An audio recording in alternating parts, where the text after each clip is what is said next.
سبحان اللہ سبحان اللہ۔ بسم اللہ الرحمن الرحیم۔ آغاز ہے رب کریم کے پاک نام سے جو باریکیوں کا جاننے والا ہے۔ آپ دیکھ رہے ہیں A1 انٹرٹینمنٹ کی خاص رمضان ٹرانسمیشن شہر رمضان، اور اس ٹرانسمیشن میں ہمارے ساتھ تعاون کیا ہے پاکولا جوسز نے، کوکا کولا نے، اور خاص طور پہ فلیٹیز ایکسپریس شملہ ہل ہوٹل نے۔ میں ہوں آپ کا ہوسٹ سلیم خان، اور میرے ساتھ ہے میری کو ہوسٹ آمنہ خان۔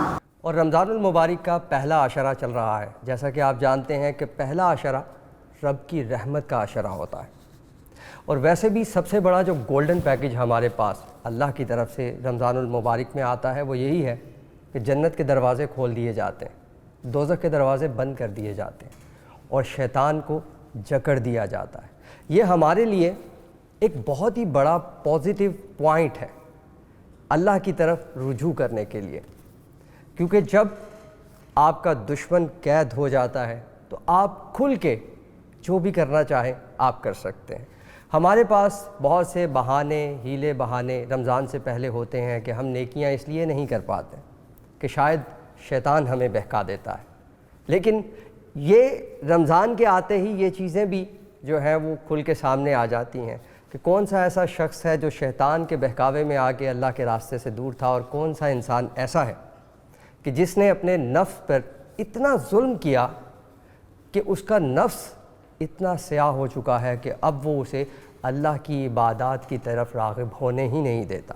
تو یہ رمضان المبارک جو ہے یہ ہمارے پاس ایک اتنا بڑا اللہ کی طرف سے پیکج ہے، یہ سمجھے کہ نیکیوں کا ایک بڑا کھلا بازار ہے جہاں پہ ہم بآسانی نیکیاں کما سکتے ہیں، اور اپنی جو آخرت کا جو ہمارا اکاؤنٹ ہے اس کو ہم فلفل کر سکتے ہیں۔ جیسے ہم دنیا کے اکاؤنٹس کو بھرتے ہیں، ہم کاروبار کرتے ہیں، دکان کھولتے ہیں، کمائی کرتے ہیں، اور اس کے بعد ہم اپنے اکاؤنٹ کو بھرتے ہیں، لیکن پھر ہمیں اس اکاؤنٹ کو خرچ بھی کرنا ہوتا ہے۔ اسی طرح یہ جو نیکیاں ہیں یہ نیکیاں بھی ہمیشہ رہنے والی نہیں ہیں۔ آپ حیران ہوں گے، اصل میں یہ نیکیاں خرچ ہونے کے لیے ہیں۔ ہم سے دنیا میں بہت ساری بھول چوک ہو جاتی ہے، ہم کسی کی حق تلفی کر دیتے ہیں، ہم سے چھوٹے چھوٹے گناہ سرزد ہو جاتے ہیں، لیکن جب آخرت میں ہمارا حساب ہو رہا ہوگا تو یہ نیکیاں ہمارے اس وقت کام آئیں گی۔ اگر کسی کی حق تلفی ہوئی ہے ہماری نیکیاں اسے دے دی جائیں گی، ہم سے جو گناہ ہوئے اس کے عوض ہماری نیکیاں کم کر دی جائیں گی۔ تو اپنا اتنا بینک بیلنس ضرور بنا کے رکھیے گا کہ جب قیامت کے دن حساب ہو رہا ہو تو آپ کے کھاتے میں اتنی نیکیاں ضرور ہوں کہ کم از کم آپ جنت تک جا سکیں۔ لیکن اگین رب کی رحمت جو ہے اس سے کبھی مایوس نہیں ہونا چاہیے۔ ہمیں اس عشرے کے جو رحمت کا عشرہ ہے اس سے اتنا فائدہ اٹھائیں کہ ہمارا جو اکاؤنٹ ہے وہ اتنا فلفل ہو جائے کہ ہمیں روز قیامت اپنوں کے سامنے شرمسار نہ ہونا پڑے۔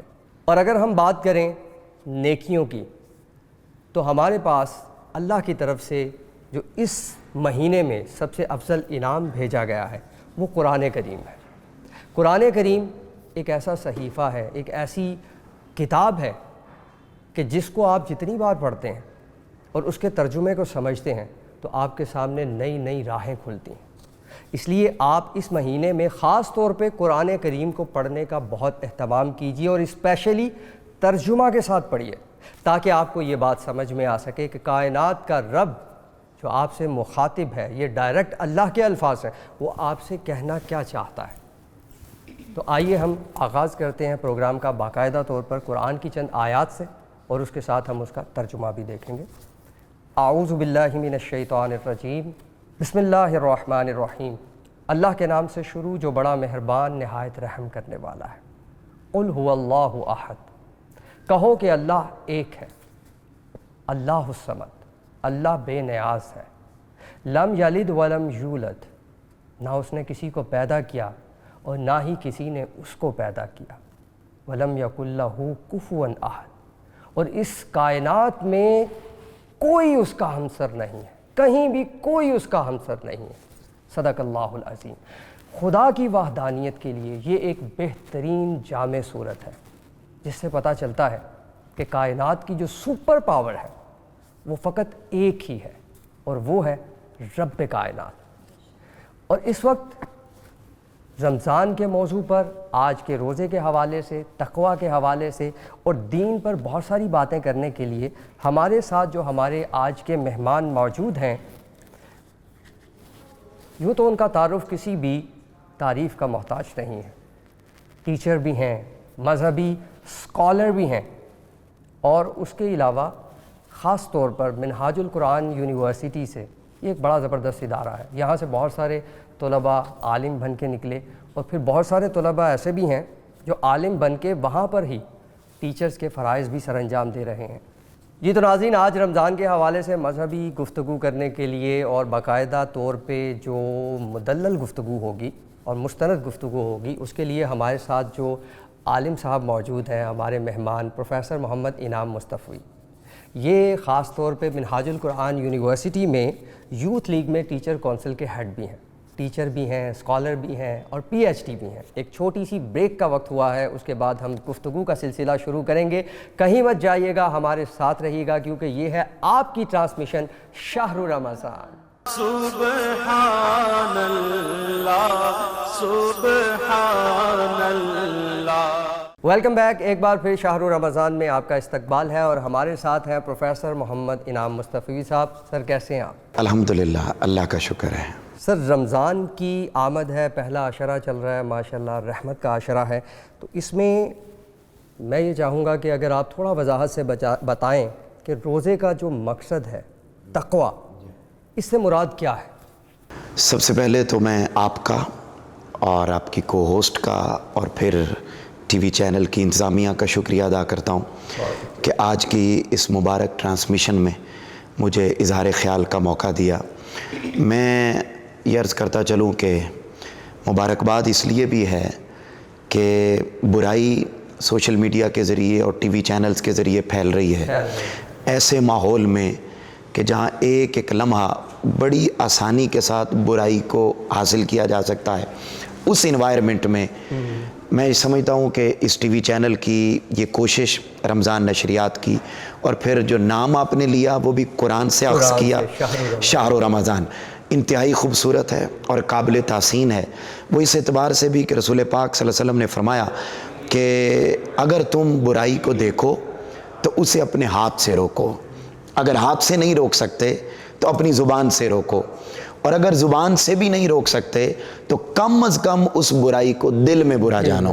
تو میرا خیال ہے کہ یہ رمضان نشریات اور یہ رمضان کی پوری ٹرانسمیشن یہ اس حدیث پاک کا عملی نمونہ ہے کہ آپ اس دور میں نیکی، ہدایت، کم از کم زبان سے کوشش کر رہے ہیں کہ یہ پیغام دوسروں تک پہنچے، اور ایسے ہی چراغ جلتے جائیں گے. اس بات میں کوئی شک نہیں ہے کہ برائی پھیلتی ہے، مگر نیکی کا عمل اس سے کئی گنا زیادہ پھیلتا ہے. تو اس لیے آپ لائق مبارکباد ہیں. آپ نے بڑا خوبصورت سوال کیا، میں اس کے جواب کی طرف آنا چاہوں گا.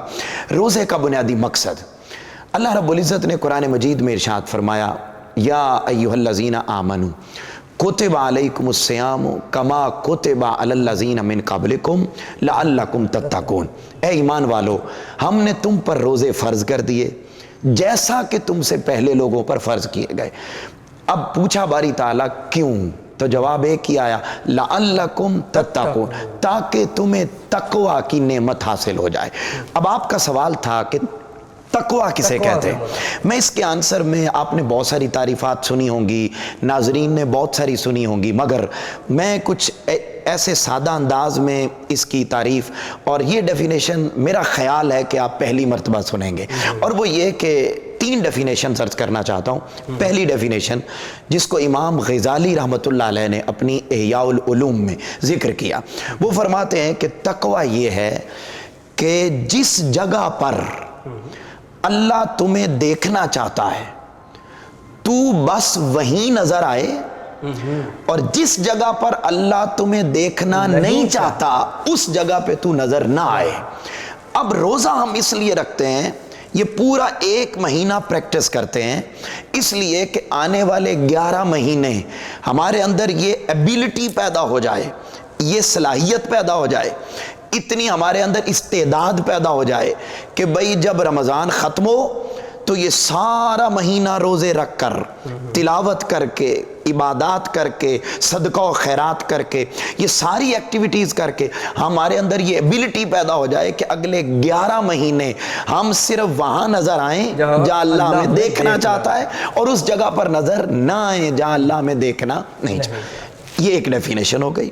اس صلاحیت کا پیدا ہونا تقویٰ کہلاتا ہے۔ دوسری ڈیفینیشن جس کو حضرت کعب الاحبار رضی اللہ تعالیٰ عنہ، جو حضور کے صحابی، ان سے پوچھا گیا کہ تقویٰ کیا ہے، آپ نے جو جواب ارشاد فرمایا وہ یہ کہ پوچھنے والے کو آپ نے فرمایا کہ اگر ایک بڑی تنگ راہ ہو، ایک بڑا تنگ راستہ ہو، ایک پگ ڈنڈی ہو چھوٹی سی، اور اس کے ارد گرد خاردار جھاڑیاں ہوں، اور آپ نے کپڑے پہن رکھے ہیں، اب آپ نے اس میں سے گزرنا ہو تو کیسے گزرو گے؟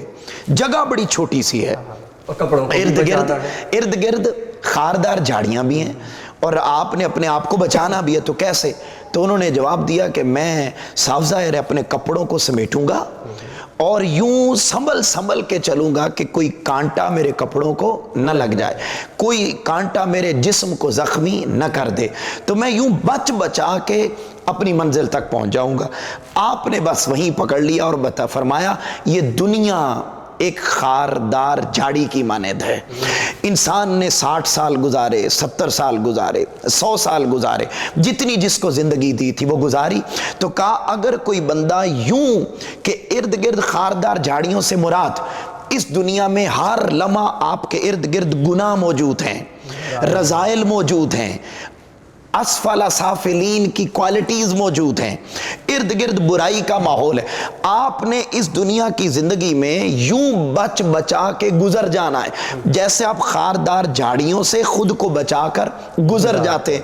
کہا اگر بندے کے اندر یہ صلاحیت پیدا ہو جائے کہ وہ جیسے کپڑوں کو سمیٹ کر خاردار جھاڑیوں سے بچا کے اپنی منزل تک پہنچ جاتا ہے، ایسے ہی اس دنیا کی زندگی میں اگر کوئی بندہ ان گناہوں سے اپنے آپ کو بچا کر اپنی منزل یعنی آخرت کے سفر پر روانہ ہو جاتا ہے، تو اٹس مین کہ اس بندے کے اندر تقویٰ کی صلاحیت پیدا ہو گئی۔ یہ پورا ایک مہینہ اللہ رب العزت نے ایک ٹریننگ ورکشاپ ہے اس کو رکھا تاکہ اس کے اندر ہم ٹریننگ حاصل کر سکیں کہ بھئی اگر ان 11 مہینے کے اندر اگر ہم نے جھوٹ نہیں بولنا، ہم نے نفسانی خواہشات پہ قابو رکھنا ہے، ہم نے ہر وہ کام کرنا ہے جس پر اللہ راضی ہو، تو یہ ٹریننگ سیشن کروا کے اللہ فرماتا ہے لعلکم تتقون، یہ جو 1 مہینے کی ایکٹیویٹی تھی یہ میں تمہارے اندر پرماننٹلی ڈیولپ کرنا چاہتا ہوں۔ جس بندے کے اندر یہ پرماننٹ صلاحیت پیدا ہو گئی کہ جیسے وہ اس مہینے کے اندر اپنے آپ کو گناہوں سے بچاتا ہے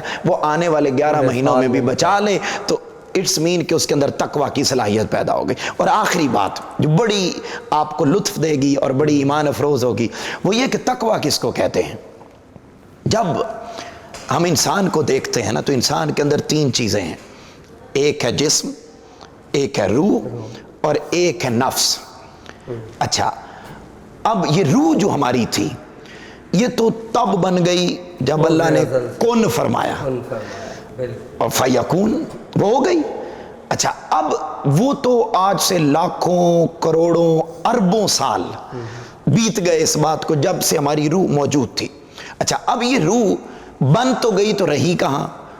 یہ لاکھوں کروڑوں سال ہماری روح یہ اللہ کے ارد گرد رہی، جہاں اللہ موجود ہے اپنی شان کے لائق، ویسے تو وہ ہر جگہ موجود ہے لیکن جب وہ اپنا تعارف کرواتا ہے احادیث بے شمار تو وہ فرماتا ہے میں علی العظیم، میں وہ بلندی پر ہوں۔ اور آقا علیہ السلام سے جب معراج پر اللہ رب العزت نے ملاقات فرمائی تو اس وقت بھی 7 آسمانوں سے اوپر، ساری کائنات سے اوپر بلایا، تو اب وہ جو مقام ہے عرش جس کو بولتے ہیں، اس مقام پر اللہ رب العزت کے ارد گرد جہاں فرشتے تھے، جہاں تسبیح و تحلیل تھی، جہاں بڑا پاکیزہ انوائرمنٹ تھا، ہماری روح وہاں رہی۔ اچھا اب وہ لاکھوں کروڑوں سال گزارے، جب ماں کے پیٹ میں بچہ پیدا ہوا تو 40-42 دن گزر گئے۔ آج سائنس بھی اس کو اپروو کرتی ہے، اور اس سائنس کی اپروو کی گئی بات کو آقا علیہ السلام نے 1400 سال پہلے بتا دیا تھا کہ 42 دن جب ہو جاتے ہیں تو اللہ رب العزت اس روح کو ماں کے پیٹ کے اندر منتقل کر دیتا ہے۔ اچھا اب روح آ گئی، اب وہ جب دنیا میں آیا تو وہ جو روتا ہے بچہ وہ روتا اس لیے ہے کہ وہ اپنا دیس جس میں پاکیزگی تھی، جس میں پیورٹی تھی، جس میں پیوریفیکیشن تھی، جس میں گدلا پن کوئی نہیں تھا، جس میں جھوٹ نہیں تھی، لوٹ مار نہیں تھی، کرپشن نہیں تھی، برائی نہیں تھی، حسد نہیں تھا، بغض نہیں تھا، عناد نہیں تھی، نفرت نہیں تھی، لڑائی جھگڑے نہیں تھے، ایک بڑا پیوریفائڈ ماحول تھا، ہر وقت اللہ کی آواز تھی، حمد تھی، ثنا تھی. اچھا وہ روتا ہے کہ میں یہاں کہاں آ گیا، اس کی نگاہ پڑتی ہے سامنے تو یہاں پر اسے عجیب و غریب ماحول دکھائی دیتا ہے، وہ روتا ہے. اچھا اب تقویٰ کس کو کہتے ہیں؟ اب روح جب آئی نا ہمارے جسم میں، ہم زندہ ہو گئے، دنیا میں آ گئے. اب جب روح اس جسم میں آئی تھی تو وہ تو پاک اور صاف تھی. اب اس نے روح نے وقت گزارا، کتنے سال، 70 80 سال، 100 سال، وہ جو وقت گزارا، اب اللہ نے روح واپس لی. کل نفس ذائقۃ الموت، ہر نفس نے موت کا ذائقہ چکھنا. اب جب روح نکالی تو اللہ رب العزت نے دیکھا کہ اس پر تو جھوٹ بھی ہے، اس روح کے اوپر دھبے ہیں، اس پر تو دھبے لگ چکے ہیں، جس کو حدیث پاک میں بھی بیان کیا نا کہ جب ایک گناہ کرتا ہے انسان تو دل کے اوپر ایک سیاہ دھبا لگ، کرتے کرتے اس کا سارا دل سیاہ ہو جائے. یہ وہی بات. اب وہ کہتے ہیں کہ جب روح نکالی تو اب اس پر حسد کا، تکبر کا، رعونت کا، لوٹ مار کا، کرپشن کا، برائیوں کے دھبے لگ چکے تھے. تو اٹس مین کہ اس کی روح پاک اور صاف نہ تھی، یا یوں کہہ لیجئے جس شکل میں آئی تھی اس شکل میں نہ تھی. تو کہا تقویٰ یہ ہے، یہ جملہ آپ کو محظوظ کرے گا، تقویٰ یہ ہے کہ جس شکل میں آئی تھی اگر وہ اس دنیا کی زندگی میں وقت گزارنے کے بعد اسی شکل میں اللہ کی بارگاہ میں واپس پہنچ جاتی ہے تو اس سارے پروسیس کا نام تقویٰ ہے. مطلب یہ وہ جو ایک امانت آئی، اس امانت میں ذرہ بھر بھی خیانت کیے بغیر نہ کی جائے. واہ واہ، امانت واپس لوٹا. آپ نے بڑی خوبصورت بات کی، بڑی خوبصورت. انسان نے تقویٰ کو پا لیا. اور روزے کا بنیادی مقصد یہی ہے کہ بندہ اس کام کے لیے ریڈی ہو سکے کہ میری روح کبھی گدلی نہ ہو. بہت ہی زبردست قسم کی، اور میں یہ سمجھتا ہوں کہ بہت ہی آسان الفاظ میں بڑی خوبصورتی سے، کیونکہ ہم تقویٰ کی جو ڈیفینیشن ہے بہت ساری یوٹیوبز پر بھی پڑی ہوئی ہے، گوگل پہ بہت ساری ریسرچ پڑی ہوئی ہے، لیکن بہت ساری ریسرچ ایسی ہے جو بہت کمپلیکیٹڈ ہے، ایک عام بندہ جو ہے وہ سمجھنے سے قاصر ہے. اور میں سمجھتا ہوں کہ یہ آخری بات جو انعام صاحب نے کی یہ بہت ہی زبردست تھی کہ آپ کی روح جس طرح آپ کے پاس ایک امانت آئی، آپ نے اس میں خیانت کیے بغیر ایز اٹ از اس کو خدا کے حضور پہنچا دیا، تو سمجھے کہ آپ نے تقویٰ کو پا لیا. اس کے ساتھ ہی ہم لیں گے ایک چھوٹی سی بریک، کہیں مت جائیے گا. اور ہاں، گفتگو کا سلسلہ ہم نے جہاں سے منقطع کیا وہیں سے دوبارہ شروع کریں گے. آپ دیکھ رہے ہیں A1 انٹرٹینمنٹ کی رمضان ٹرانسمیشن شہر رمضان. سبحان اللہ سبحان اللہ. Welcome back. ایک بار پھر شہر رمضان میں آپ کا استقبال ہے، اور اس ٹرانسمیشن کے لیے ہمارے ساتھ تعاون کیا ہے پاکولا جوس نے، کوکا کولا نے، سرف ایکسل نے، اور خاص طور پر فلیٹیز ایکسپریس شملہ ہل ہوٹل نے. ہمارے ساتھ موجود ہیں عالم دین پروفیسر محمد انعام مصطفی صاحب، اور ہم ان کے ساتھ گفتگو کر رہے تھے ابھی تھوڑی دیر پہلے روزہ کے حوالے سے. تقویٰ کی انہوں نے بہت خوبصورت ایک ڈیفینیشن کی، اور وہ اتنی آسان ڈیفینیشن تھی کہ جو کسی بھی ایک عام ان پڑھ اور جاہل آدمی کو بھی سمجھنے کے لیے اس میں کسی قسم کی کوئی مشکل جو ہے وہ درکار نہیں آئے گی. آمنہ، تم کچھ بات کرنا چاہ رہی تھی. تو اب پرانی ساری ڈسکشن کو مد نظر رکھتے ہوئے میرے دماغ میں ایک بات آئی کہ جیسے ہماری روح امانت ہے، اللہ تعالیٰ کے پاس واپس جانی ہے، اس طرح ہمارا جسم بھی امانت ہے. اور ہم نے یہ پڑھا بھی ہے، اس پہ بڑی حدیثیں بھی ہیں کہ ہمیں اجازت نہیں ہے کہ ہم خود کو تکلیف دیں. اپنے جسم پہ ہمیں ایک سوئی کی برابر بھی تکلیف دینے کی اجازت نہیں. تو جسم تو مٹی میں مل جاتا ہے نا، اس کا تو حساب ایک طرح سے دیکھا جائے تو وہ مٹی میں مل گیا، ختم ہے، حساب تو روح نے دینا ہے. تو یہ اس کی ذرا تھوڑی وضاحت کریں، کیونکہ یہ بڑا ایسا سوال ہے جو مجھے لگتا ہے کہ بہت لوگوں کو پتہ بھی نہیں ہوگا کہ اس کی ڈیٹیل کیا ہے. تو اس کے بارے میں بتائیں. جی، آپ نے سوال بہت اچھا کیا ہے. اس میں بس سادہ سا آنسر ہے اس کا، اور وہ یہ کہ روح تو امانت ہے، اس کے ساتھ ایز اٹ از جسم بھی امانت ہے. اور قیامت کے دن جو سوال ہونے ہیں وہ روح سے نہیں ہونے ہیں، وہ روح اور جسم دونوں سے ہونے ہیں. معاملہ یہ ہوگا کہ جب آوازہ آ جائے گا کہ اب وقت پورا ہو گیا، اب تم نے آ جانا ہے. تو ہم تیار شیار ہو کے سفید کپڑے پہن کے ہم قبر میں چلے گئے. اب قبر میں سوال ہو گئے تینوں. من ربو کا، بتا تیرا رب کون ہے. ما دینوں کا، تیرا دین کون سا ہے. اور ما کنت تقول فی حق ھذا الرجل محمد صلی اللہ علیہ وسلم. چہرہ مصطفیٰ سامنے ہوگا اور مرنے والے سے پوچھا جائے گا بتا جب تو دنیا میں تھا تو اس ہستی کے بارے میں کیا کہتا تھا. ہم جواب دیں گے جو ساری زندگی رسول پاک کی محبت میں، غلامی میں، درود و سلام میں. ایک چیز میں ایڈ کرنا چاہوں گا کہ جب نبی کریم صلی اللہ علیہ وآلہ وسلم کو ہم نے تو دیکھا نہیں، اصحاب نے دیکھا. جی جی. جب وہ چہرہ رسول صلی اللہ علیہ وآلہ وسلم ہمیں دیدار کروایا جائے گا تو اس وقت بتایا بھی جائے گا کہ یہ محمد صلی اللہ علیہ وسلم. اب آپ دیکھیں سوال کے اندر آنسر ہے.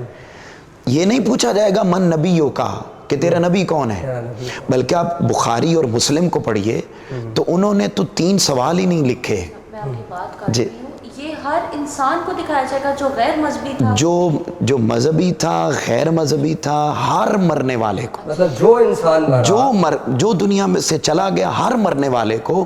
اچھا سوال کیا پوچھا جائے گا؟ یہ نہیں پوچھا جائے گا ماں نبیوں کا، تیرے نبی کون ہے. امام بخاری نے لکھا کہ 3 نہیں، ایک ہی سوال ہوگا. امام مسلم نے بھی لکھا ایک ہی سوال ہوگا. یہ جو 3 سوال ہم مانتے ہیں یہ ہم دیگر کتب حدیث سے مانتے ہیں. وہ بھی حق ہیں کیونکہ وہ دیگر کتب حدیث میں آئے ہیں، لیکن بخاری اور مسلم میں ایک ہی سوال. اور وہ کون سا؟ ما کنتا تقول فی حق ھذا الرجل محمد صلی اللہ علیہ وآلہ وسلم. بتا جب تو دنیا میں تھا تو اس ہستی محمد صلی اللہ علیہ وسلم کے بارے میں تو کیا کہتا تھا. دنیا میں رہ کر ان پر درود و سلام پڑھتا تھا، ان کی عظمتیں بیان کرتا تھا، ان کی تعلیمات پر عمل کرتا تھا، ان کے کلمہ کے مطابق زندگی بسر کرتا تھا. اخلاقیات ان والی تھیں یا کوئی اور تھی تو نام لے کے پوچھا جائے گا. ویسے تو جن کی زندگی محبت رسول میں، ادب رسول میں، اخلاق محمدی صلی اللہ علیہ وسلم میں گزری ہو وہ تو دیکھتے ساتھ ہی سوال ہونے سے پہلے ہی کہے گا مر کے پہنچا ہوں یہاں اس دل ربا کے واسطے. میں تو بھائی مرا اس لیے ہوں کہ آج ان کا دیدار کر سکوں. لیکن جو گناہ گار ہوں گے وہ ان کو نام بھی دے دیا کہ یہ محمد صلی اللہ علیہ وسلم ان کے بارے میں. اچھا اگر تو یہ جواب دے دیے تو حدیث پاک میں آتا ہے اس کی قبر کو وسیع کر دیا جائے گا اور جنت کے دروازے کھول دیے جائیں گے اور وہ جسم اور روح کے ساتھ وہ وہیں پر موجود رہے گا. اچھا جو گناہ گار ہوں گے ان کی روح کو تو آزاد کر دیا جائے گا، وہ عالم برزخ ہے. جب تک قیامت نہیں آ جاتی اس وقت تک روح اس کی آزاد ہے. اب جو جسم ہو گیا وہ چونکہ مٹی کے اندر ہم اس کو رکھ دیا وہ مٹی میں مل گیا، لیکن سائنس بھی اس بات کو اپروو کرتی ہے اور احادیث نبوی صلی اللہ علیہ وسلم نے 1400 سال پہلے اس کو بیان کر دیا کہ جسم کے حصے کی ایک ہڈی بیک بون کی بالکل نچلے والے حصے کی وہ ایسی ہوگی کہ وہ لاکھوں کروڑوں اربوں سال بھی بیت جائیں نا تو وہ وہیں پر قائم رہے گی. اچھا وہ ختم نہیں. اچھا اب اس پر قرآن مجید کی آیات ہیں. یہی تو وہ اعتراض تھا جو کفار اور مشرکین آقا علیہ السلام کے زمانے میں کیا کرتے تھے کہ بھئی جب جسم مٹی میں مل گیا تو پھر دوبارہ کون زندہ کرے گا. جب ہڈیاں بوسیدہ ہو گئیں، یہ میں آپ کو قرآنی آیات کے ترجمے بتا رہا ہوں، کون زندہ کرے گا؟ تو والذی یبدأ الخلق ثم یعیدہ، قرآن نے جواب دیا جس نے پہلی دفعہ بنایا نا وہی دوبارہ بھی بنائے گا. اچھا اب آپ کا سوال، اب وہ جب ہوگا نا تو جب دوبارہ بنائے گا تو جب قیامت آئے گی تو اس وقت صرف روح کو نہیں اٹھایا جائے گا. یہ آپ کے سوال کا آنسر ہے کہ ثم یعیدہ، وہ دوبارہ اس جسم کو زندہ کرے گا اور زندہ کر کے جسم وہ روح جو آزاد تھی اس کو دوبارہ اس کے اندر داخل کر دیا جائے گا اور کرنے کے بعد وہ جسم اور روح کے ساتھ میزان پہ پہنچے گا. اور یہ بخاری و مسلم کی حدیث ہے کہ آنکھوں سے پوچھا جائے گا، اب روح سے نہیں، آنکھوں سے پوچھا جائے گا کہ بھئی آنکھیں دی تھیں تو ان سے کیا دیکھا، استعمال کیسے، زبان دی تھی تو اس کا استعمال کیا تھا، ہاتھ دیے تھے تو اس کا استعمال کیا تھا. الغرض جسم کے سارے اعضاء سے متعلق سوال کیے جائیں گے تو وہ جو سوال ہے وہ روح سے نہیں ہے، وہ جسم اور روح دونوں. اور جب بندہ جنت میں جائے گا تو وہ صرف روح نہیں جائے گی بلکہ جسم اور روح دونوں جائیں گے. اس لیے وہ منع فرمایا کہ روح بھی امانت ہے، جسم بھی امانت ہے، اس کو آپ تکلیف نہیں دے سکتے. اسی سے ایک اور سوال، جی بسم اللہ. وہ یہ کہ دیکھیں اکثر جب ہم کوئی بھی شخص دنیا سے چلا جاتا ہے جی جی تو اس کے بارے میں یہ بات کہی جاتی ہے, میں اکثر سنتی ہوں, مجھے نہیں پتا, کہ جب کوئی مر جاتا ہے تو قبرستان کے بارے میں یہ کہتے ہیں کہ مردے کو انتظار ہوتا ہے. جی ہوتا ہے. جی تو اس جیسا بھی آپ نے کہا کہ روح تو اللہ کے پاس قیامت تک اوپر ہے. جی جی جی جی جی جی تو اس بات میں کتنی جو ہے وہ ایک ان کا آپس میں اس بات کا تعلق ہے, اور کتنی سچائی ہے کہ مردہ کیا واقعی انتظار کر رہا ہوتا ہے؟ جی بہت اچھا سوال آپ نے کیا. اس بات میں کوئی شک نہیں ہے کہ روح آزاد ہو جاتی ہے, لیکن اس کا مسکن وہ قبر ہی ہوتی ہے. جیسے ہم ٹی وی ٹرانسمیشن کر رہے ہیں, ٹھیک ہے, ہم ٹرانسمیشن کر رہے ہیں, واپس گھر ہی جانا ہے, ٹھیک ہے, تو وہ آزاد ہوتی ہے روح, لیکن اس کا جو اصل ٹھکانہ ہے وہ, بلکہ اللہ پاک معاف فرمائے, کیونکہ قبر کے عذاب مختلف ہیں اور قبر کی جزا مختلف ہے, اور آخرت کے عذاب اور جزا مختلف ہیں. تو جب عذاب دیا جاتا ہے تو وہ بھی جسم اور روح دونوں کو دیا جاتا ہے, اور اگر جنتی لباس پہنایا جاتا ہے یا جنت کے باغوں میں سے ایک باغ بنا دیا جاتا ہے, وہ بھی جسم اور روح دونوں کو بنایا جاتا ہے. اب اس کا ٹھکانہ وہاں ہے, وہ خود جہاں مرضی پھرتی رہے, مگر واپس پلٹ کر اس نے اپنی قبر میں ہی آنا ہوتا ہے. اچھا, اب وہ وہاں پر موجود ہے تو اسے انتظار ہوتا ہے, اور اتنا انتظار ہوتا ہے کہ وہ حدیث پاک کے الفاظ ہیں کہ آنے والے کے قدموں کی آہٹ کو بھی وہ اپنی قبر میں سن رہا ہوتا ہے, تا قیامت سنے گا. اور یہ بخاری و مسلم کی حدیث ہے. ہم جو ہمارے جو مر جاتے ہیں لوگ, جی جی, ہم جو بھی نفل پڑھتے ہیں, ہاں, ان کو بخشواتے ہیں, تو جی جی, ان تک جاتے ہیں. جی یہ بھی پتہ ہوتا ہے کہ ہم تک بالکل ٹھیک ہو گیا. یہ بھی بڑا خوبصورت, یہ بھی میں مسلم کی حدیث سنا رہا ہوں, تاکہ کیونکہ نوجوان نسل ان کتابوں کو زیادہ معتبر سمجھتی ہے, حالانکہ یہ بات صرف برصغیر پاک و ہند میں ہی پائی جاتی ہے کہ جی جو صرف بخاری و مسلم میں ہے ہم وہی مانیں گے, اور جو باقی کتابوں میں ہے وہ ہم نہیں مانیں گے. تو ایسی بات نہیں ہے. امام بخاری تو آئے 3ری صدی میں, ان سے پہلے بھی کتابیں لکھی گئیں, ان کے بعد بھی لکھی گئیں. تو اصل ہم نے یہ دیکھنا ہوتا ہے کہ حدیث کی سند صحیح ہے یا نہیں ہے. تو جس حدیث کی سند صحیح ہے وہ کسی بھی کتاب میں آ جائے وہ حدیث معتبر ہے, صرف بخاری اور مسلم میں آنے والی معتبر نہیں. ورنہ تو کتنے ہی احوال ہیں. اب ہم سب بیٹھ کر واش روم کرتے ہیں, بخاری شریف میں تو بیٹھ کر یا مسلم میں بیٹھ کر واش روم کا ذکر نہیں ہے. تو اس کا مطلب ہے کہ ہم باقی کتابوں کو معتبر سمجھتے ہیں تو ہم عمل کرتے ہیں. جیسے میں نے آپ کو پچھلے سوال میں قبر کے سوال کے متعلق بتایا, تو یہی بات میں عرض یہ کرنا چاہ رہا تھا کہ یہ بھی بخاری و مسلم میں حدیث پاک موجود ہے. کہ آپ کا سوال تھا, میرا یہ سوال تھا کہ ہم مردے کو, ہاں, آپ اصال ثواب. اب اس پر بڑی آقا علیہ الصلوۃ والسلام نے جو بڑی خوبصورت بات ارشاد فرمایا کہ مر جانے والے کے سارے اعمال منقطع کر دیے جاتے ہیں, مگر 3 چیزیں ایسی ہیں جن کا اجر اور ثواب اس کے مرنے کے بعد بھی اسے قبر میں ملتا رہتا ہے. نمبر 1, صدقۃ جاریہ. کوئی بندہ اپنی زندگی میں ایسا کام کر گیا جو ہمیشہ کے لیے جاری رہا, تو وہ مر گیا لیکن اس کا اجر اسے قبر میں ملتا رہے گا. مثلا پانی کا کوئی کولر ہی لگا دیا, درخت لگا دیا, مدرسہ بنا دیا, مسجد بنا دی, اسکول کالج یونیورسٹی بنوا دی, اب وہاں سے لوگ خیرات لے رہے ہیں علم کی, اس کا ثواب اس مرنے والے کو قبر میں پہنچ رہا ہے. یہ بخاری و مسلم کی حدیث سنا. نمبر 2 فرمایا او علم نافع. علم نافع مثلا آپ نے کسی کو اچھی بات بتا دی, جیسے آپ رمضان نشریات کے ذریعے بتا رہے ہیں. اب ہم میں سے ہر ایک نے چلے جانا ہے, ٹھیک ہے, جب ہم چلے جائیں گے ہماری کہی ہوئی بات پر جب تک کوئی عمل کرتا رہے گا اس کا ثواب بھی ہمیں پہنچتا رہے گا. اور تیسری فرمایا ولد صالح اولاد, جو اس کے لیے دعا کرتی ہے.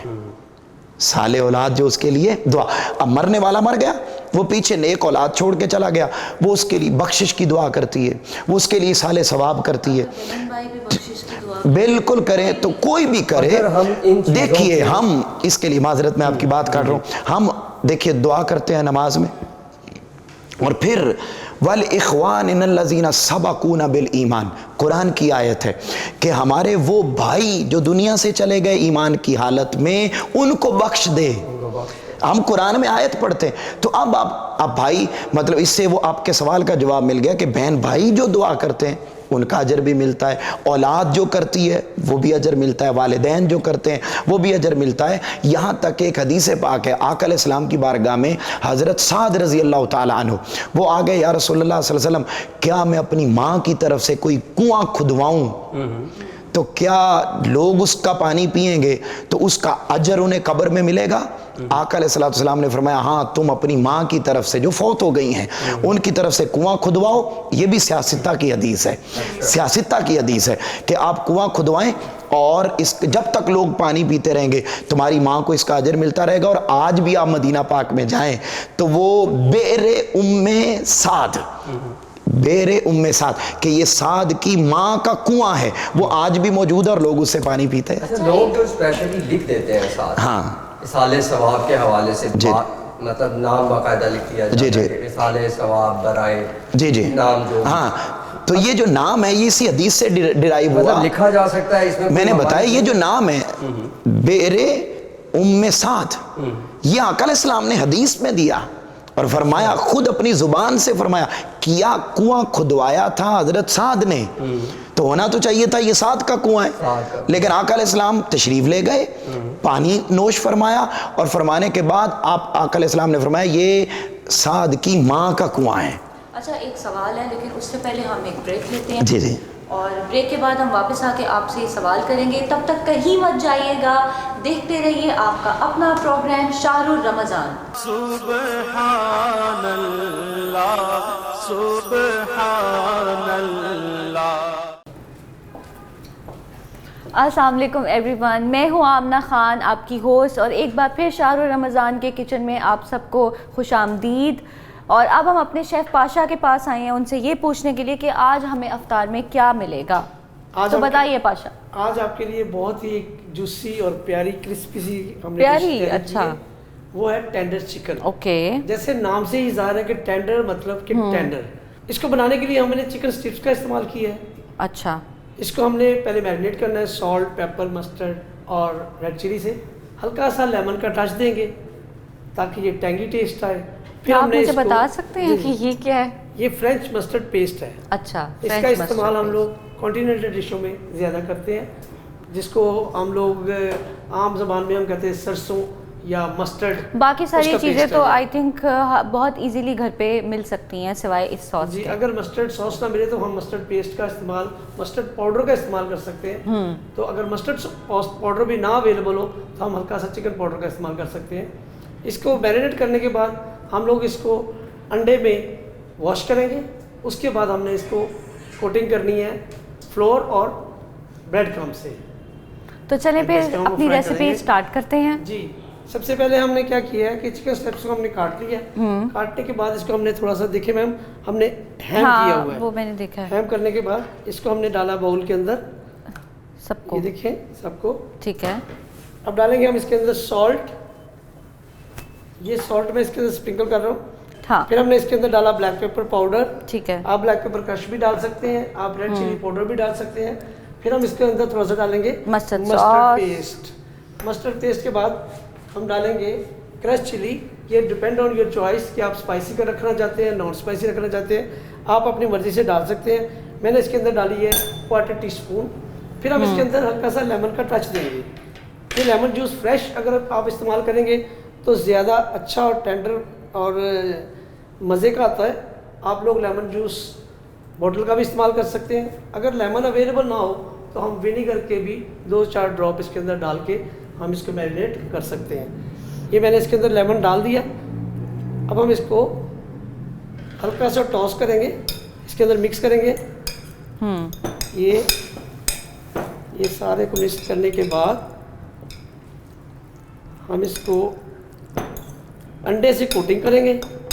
پھر ہم اس کو فائن فلور کر یہ تو بہت ہی ایزی ریسیپی ہے. آئی گیس یہ صرف 5 سے 10 منٹ میں ریڈی ہو سکتی ہے بیکاز اس کا میکسیمم ٹائم صرف اتنا ہے. اور اس کے لیے آپ کو کوئی خاص انگریڈینٹس بھی استعمال کرنے کی ضرورت نہیں ہے.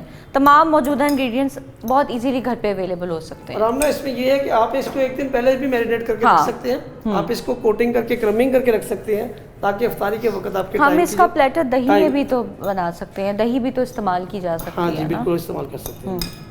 یہ کر لیا ہم نے. اب ہم اس کو